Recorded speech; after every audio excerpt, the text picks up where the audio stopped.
ራሳችንን በማይሆን ነገር ላይ እያስቀመጥን ላለነው እህቶች ማለት በስደት ላይ ሆነን የወር ደመወዛችንን እየጠበቅን ራሳችን ላይ ግን መሆን የሌለብንን ነገር እየሆነን ላለነው።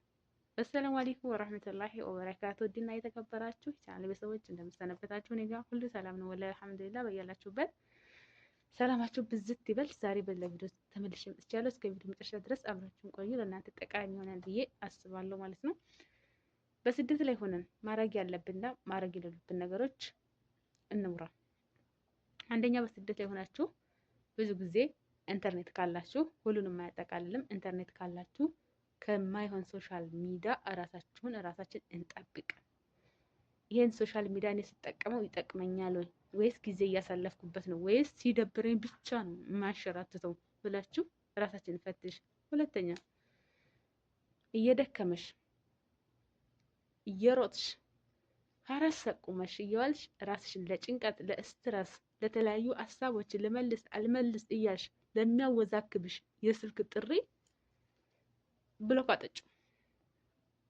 በቃ የማይጠቅምሽ ከሆነ ራስሽን ስራሽን እንድትሰሪ እንኳን የማይፈቅድላቸው ጭንቅላታቸው ብዙ ጥያቄ ያለባቸው እህቶች ስላሉ ነው በስልካቸው ምክንያት።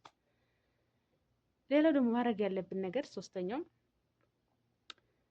ለምሳሌ ስደት ላይ ስንሆን ብዙ እህቶች ወይም ብዙዎቻችን ማለት ይቻላል ከሀገር ቤት ስንመጣ ወይም ከተለያዩ ሀገር ስንመጣ ብዙ ነገር እንማራለን። ብዙ ነገሮች በጣም እንማራለን ማለት ነው። ግን አንዳንዶቻችን ደግሞ ራሳችንን በማይሆን ነገር ላይ ነው የምናባክነው። እኔ ስመጣ ወይም ደግሞ እዚህ ሀገር ሆኜ ደሞዜ ይከፈለኛል፣ ግን ከዛ በተጨማሪ እኔ መማር እፈልጋለሁ፣ ግን የምማረው ነገር ላይ ትኩረት አለኝ ወይ? እኔ እኮ እዛ ድረስ ወይም ሀገሬ እስከመገባ ድረስ ወይም ሀገሬ ሄጄ ለአንድ ሰው የሚጠቅም ለሁለት ሰው የሚጠቅም ነገር እኔ አደርጋለሁ ወይ? ለምሳሌ ቁርአን ሊሆን ይችላል። እዛ ቁርአን ላይ ትኩረት አድርጌ እኔ እየቀራሁ ነው ወይ? ወይም ደግሞ የምፈልገው ወይም ደግሞ የተለያዩ ነገሮች አሉ መማር የምንፈልገው ነገር ላይ በቃ ራሳችንን ከዛ ሰው ጋር ወይም ደግሞ እኛ ከምናደርጋቸው ተመሳሳይ ነገሮች ጋር ራሳችንን ኮንታክት ማድረግ ማለት ብዙ ነገር አለ። ለምሳሌ ዩቲዩብ አለ፣ ቁርአን ከሆነ ቁርአን፣ ለምሳሌ እነዚህ ነገሮች ካልተሳኩልን እንኳን በስልካችን በገዛ ስልካችን መጽሐፍ ማንበብ እንችላለን። የሚጠቅሙን ነገሮች ላይ ትኩረት ማድረግ።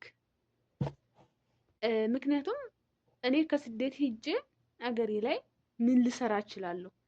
ወይም ደግሞ ራሴ ደሞዝ በወር እየጠበቅን ያ ብቻ ስላለ ራሳችን በገዛ ስልካችን እሺ ኔት የሌለውም አለ፣ ግን ኔት ካለን በቃ ሙሉ ቀን ራሳችን ጥንብስ አድርገን ከምንውል መማር ከሆነ እኔ ምንድነው የምማረው ማለት ወጪ ሳታወጪ ማለት ማንኛውም ሶሻል ሚዲያ ላይ እኮ የሚጠቅመን ነገር ላይ ካዋል ነው በጣም እንጠቀምበታለን።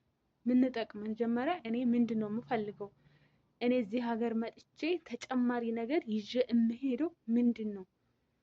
ወይስ ደግሞ እኔ እዚህ ይሄንን ነገር የማደርገው ማለት ደግሞ በቆራጥነት ወይም ደግሞ የሆነ ሰዓት ሲመቸን ወይ የሆነ ሰዓት ነሸጥ ሲያደርገን አላደን የሆነ ሰዓት ደግሞ እርግፍ አድርገን ሳንተው ይልቅ ያንን ነገር ቀጥለንበት የምንይዘው ነገር እንያዝ። ከደሞዛችን ከምናችን ለአእምሯችን የሚጠቅመን ነገር እውቀት፣ ለምሳሌ መማር ከሆነ መጽሐፍ ማንበብ ከሆነ ጊዜያችን የምናሳልፍበት ድብርታችንን በምንድን የምናሳልፈው ብዬ አስባለሁኝ። ለእናንተ ጠቅማል ብዬ አስባለሁኝ።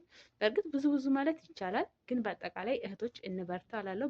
ባለንበት የስራ ዘርፍ ጠንካራ እንሆን ነው የምለው። የዛሬ ቪዲዮ ነው። አብራችሁ ስለቆያችሁ ከልብ አመሰግናለሁ። አሰላሙ አለይኩም ወራህመቱላሂ ወበረካቱ።